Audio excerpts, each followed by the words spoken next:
పోల్చుకుంటే ఏం పొందనే లేదు సార్.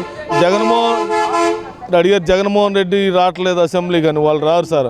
ఆయన 3 రాజధానులు చేయడు, ఇంకో ఈసారి అయితే 13 రాజధానులు ప్రకటిస్తాడు, అవి కూడా చేయడు. ఎందుకంటే 5 ఏళ్ళు ఉన్నావు, నువ్వు 3 రాజధానులు ప్రకటించావు, ఒక రాజధాని అన్నా కట్టావా నువ్వు? లేదుగా. ఇక్కడ రాష్ట్రం బాగుపడటం జగన్మోహన్ రెడ్డికి ఇష్టం లేదు.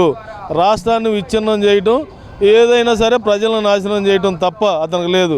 గతంలో అసెంబ్లీ ఇక్కడ రాజధాని పెట్టేటప్పుడు చంద్రబాబు గారు అసెంబ్లీలో తీర్మానం పెట్టి అన్ని పార్టీలను అభిప్రాయం కూడా తీసుకున్నాడు.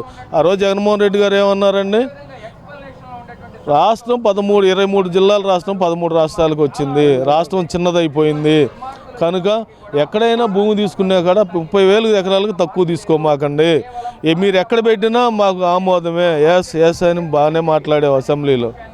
అవన్నీ ఏమైనాయండి? నువ్వు గెలిచినాక నువ్వు మాటలకు కట్టుబడ్డావా? ప్రజలను మభ్యపెట్టి మోసగిచ్చి మీ అమ్మ ఒక బైబిల్, నువ్వు ఒక బైబిల్, మీ చెల్లి ఒక బైబిల్ పట్టుకొని దళితుల్లో మా దళిత సోదరుల్లో తిరిగి ఓట్లు ఎలా రావాలి అనే ఓట్లు రాజకీయం చేసి గెలిచేవే తప్ప నువ్వు ప్రజలకు మేలు చేద్దాము, రాష్ట్రం బాగు చేద్దాం అనే ఉద్దేశం నీ మనసులోనే లేదు, ఏ క్వశ్చన్ లేదు సార్. నువ్వు భవిష్యత్తులో కూడా రాజకీయ నాయకుడిగా పనికిరావు. ఒక పెట్టెల ద్వారా మాటలు చెప్పేవాడు తప్ప నువ్వు రాజకీయానికి పనికిరావు. ఎవడో ఒక నోర్లు కొట్టి బాగుపడతాం తప్ప నీకు ప్రజలను బాగు చేయడం నీకు తెలియదు. ప్రజలు నీకు వేసిన శిక్ష సరైన శిక్ష వేశారు.